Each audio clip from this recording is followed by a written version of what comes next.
My name is Delisha Mckinney. I'm an artist from the west side of Chicago. I create artwork that is based off of our children's experiences or based off our child experiences so that we can heal from those experiences and be better adults. My work is all about healing the inner child.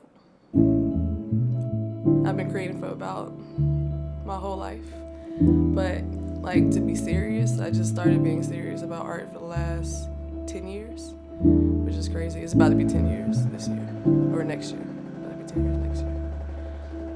That's a long time. And I just feel like I made my mark in Chicago.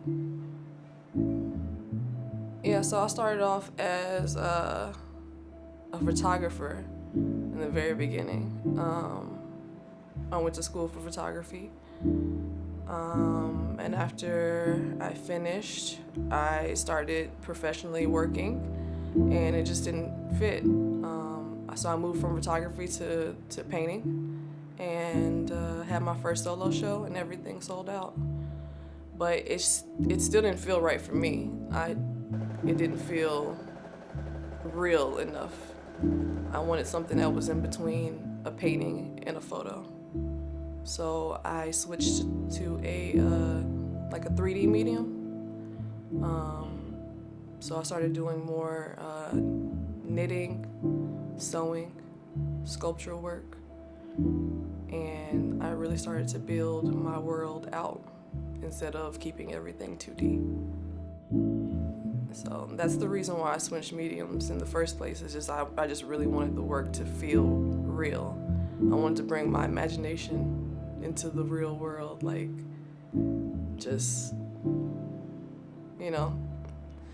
every artist's dream is to make their fantasy a reality, and so that's what I wanted to do.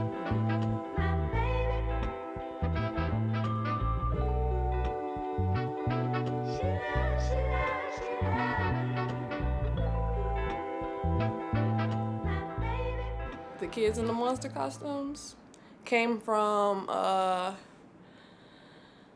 my own childhood. So it's a reflection of what is real for me being a kid, wearing those feety pajamas.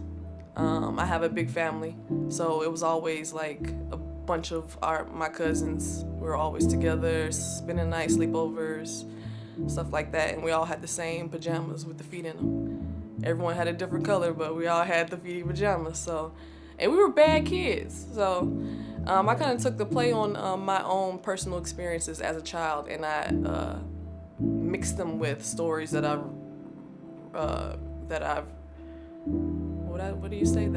read about. Yeah, stories that I've read about about other kids, like Peter Pan stories or where the wild things are.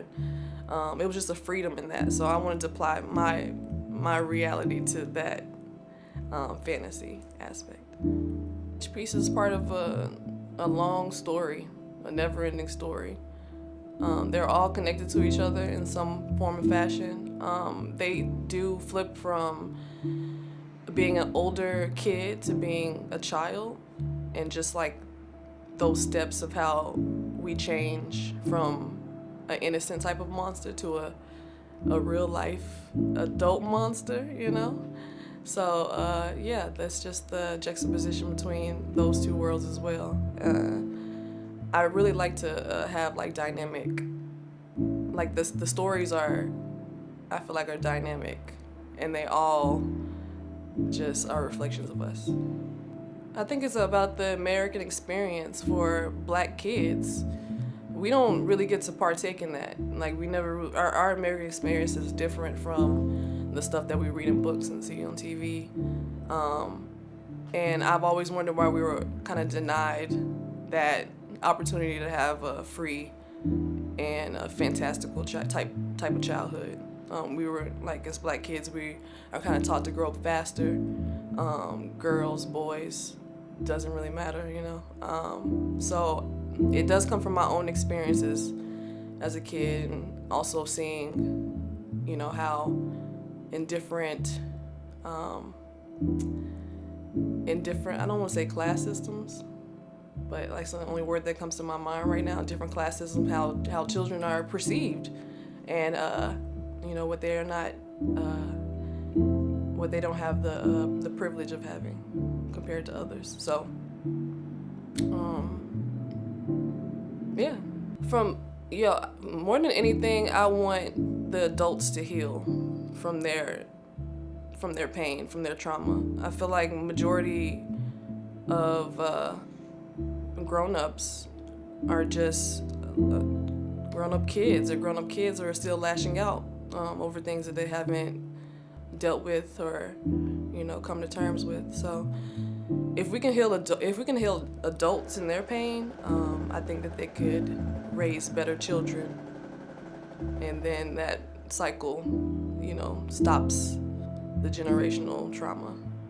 I think the vulnerability was easy. You kind of have to be vulnerable as an artist to even put yourself out there, to sell the work, to show people the work. That takes a big level of vulnerability for artists. I know so many artists who just create and never let anyone see anything, and they're just like hoarding it in their house like a crazy person. But I think more than anything, the having faith in yourself, you know what I'm saying? Having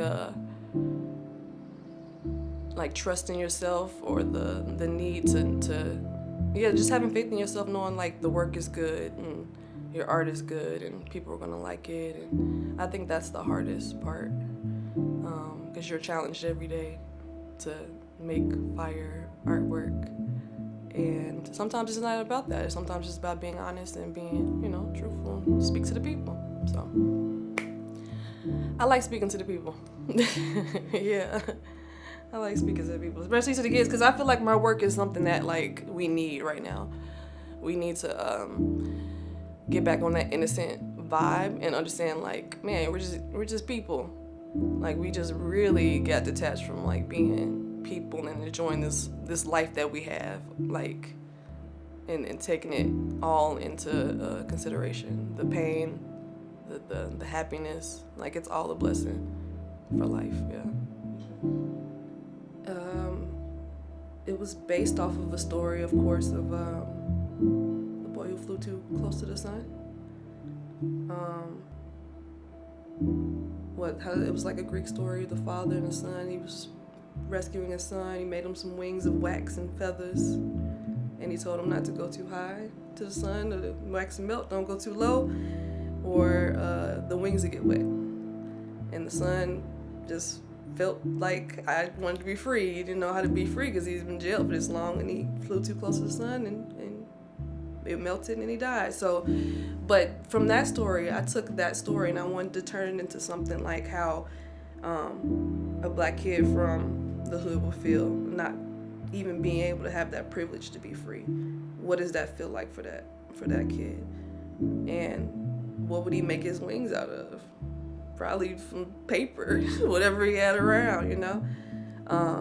So that idea of just like wanting to have some type of freedom by any means necessary. And Paper Wings was born. Yeah, but I'm very proud of myself with like how far I've gotten with things, like, for sure. I've been through like I said, the trials and the tribulations of the art game, and making my way through it, and having faith in my own work to be able to persevere through that has been like the most challenging. And if anything, I'm more proud of myself of that than anything. The mural has been like the blessing that came with the perseverance. So, yeah. Thank you, God. Yeah. For sure.